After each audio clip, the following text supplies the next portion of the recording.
19 Sergeant Essential. 19 Sergeant, check. No need for now. Alright, 10-4. Team Precinct, signal 1013, 80 Street, 2nd and 3rd, 80. Sí. Sí, sí, no, no se preocupe, que sus gafas están bien. Sí. No, no se preocupe. Mañana se las entregamos, no se preocupe. Venga, buenos días, señor Negrito, adiós. ¿Eh? No suena. ¿Qué en la cara? Yo que no suena, ¿qué pasa, tío? Estas actuaciones, de agentes de la policía local, causaron una enorme indignación social. Agentes, revestidos de autoridad, que ejercen sus funciones amparados por la ley, y en claro perjuicio de la sociedad. Pero, ¿por qué ocurren estas situaciones? ¿Dónde y cómo se puede erradicar?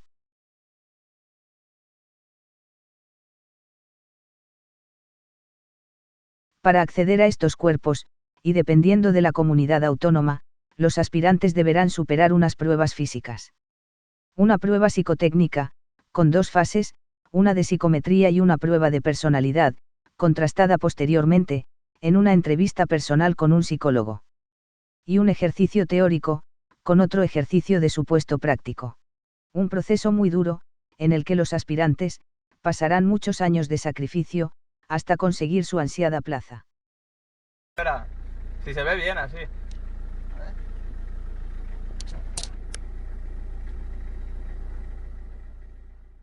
¿Qué ocurre entonces?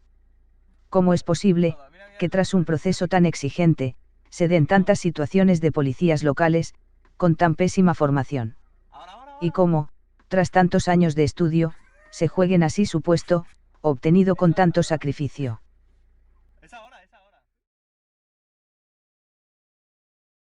La sombra del amaño, la trampa, las filtraciones, en definitiva, la corrupción. Ensucia la imagen de este cuerpo, una de las instituciones peor valoradas por los ciudadanos. Su carácter de cuerpo cercano, se asocia a la afinidad y a la consanguinidad. Hablar del mérito y la capacidad de sus miembros, es objeto de burla. Se dan casos en toda España, pero principalmente, en Andalucía.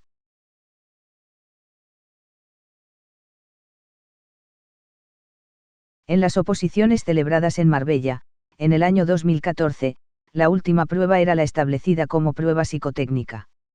Los aspirantes, que ya habían superado la prueba teórica y de supuesto práctico, concretamente, 31. Fueron siendo eliminados por el tribunal, hasta que finalmente los que ocupaban los puestos 30 y 31 obtuvieron plaza, casualmente, vecinos de la localidad marbellí. Los tribunales, decidieron no investigar el asunto. En Puerto Serrano, localidad gaditana, se llevó a cabo un proceso para cubrir 3 plazas de policía local, en el que participaron más de 300 aspirantes. El alcalde de Puerto Serrano, en colaboración con el jefe de la policía de la localidad, y la participación de jefes policiales de otros municipios, como Antequera y Osuna, diseñaron un proceso para beneficiar a personas concretas, según la instrucción de la Fiscalía. Todos ellos se hallan imputados judicialmente, y a la espera de juicio. Hola, yo soy María, la agente 1046 de la Policía Local de Sevilla, y actualmente pues me he dedicado siempre a estar en las calles, patrullar en las calles de... En Sevilla, la capital andaluza, y según la instrucción judicial, en la que próximamente se celebrará el juicio, contra 46 personas, acusadas de crear una red de colaboración entre sindicatos, academias de formación y mandos policiales para amañar, supuestamente, un proceso en el que participaron casi 2000 aspirantes. El jefe de la policía local sevillana se encuentra ya, suspendido de sus funciones, y son otros 37 agentes, los que podrían perder su puesto como funcionario, además, de las consecuencias penales de las que se les pudiera responsabilizar. Tráfico de influencias, revelación de secretos, prevaricación, etc. En Mijas, en el año 2017, se llevó a cabo un proceso de 3 plazas, en las que participaron más de 500 aspirantes. Finalmente, 3 residentes en la localidad malagueña, se hacen con las plazas ofertadas. Pese a existir grabaciones, que desvelan una posible trampa para beneficiar a los elegidos, el defensor del pueblo andaluz, decidió declararse incompetente para investigar el asunto. De nada sirvió, las cientos de quejas recibidas, y que entre sus funciones se encuentre la de velar por el acceso a la función pública, en condiciones de igualdad. El proceso finalizó sin ninguna traba judicial, ni administrativa. Similares circunstancias, en el Ayuntamiento de Moguer, Huelva. O las ocurridas en Belacázar, provincia de Córdoba. Pero también en importantes capitales, como Granada.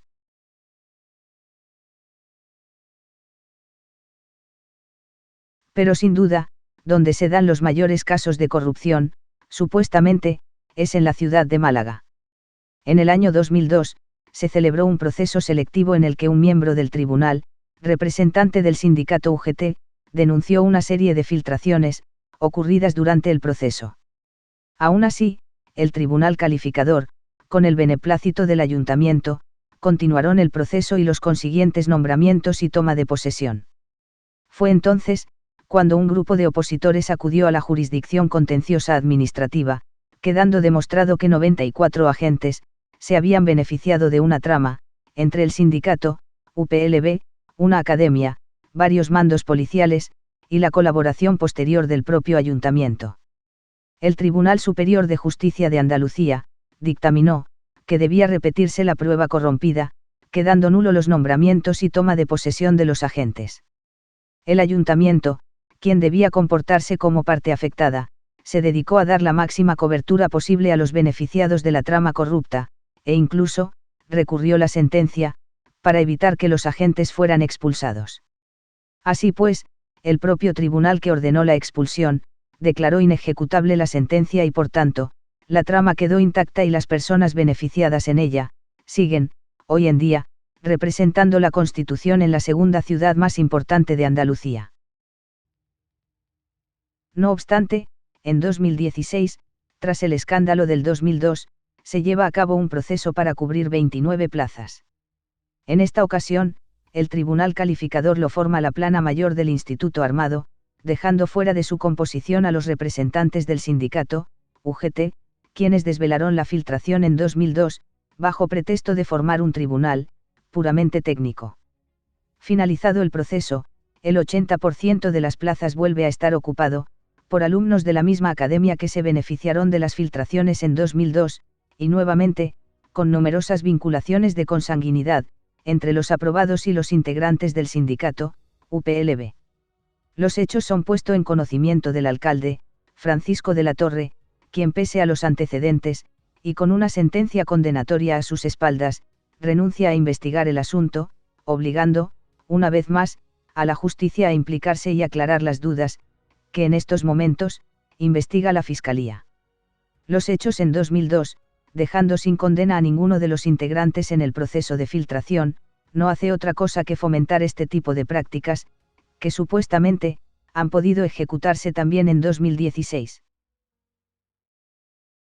Policías locales en Sevilla y en otras localidades andaluzas para que termine esta endogamia que parece que se ha establecido por ahí.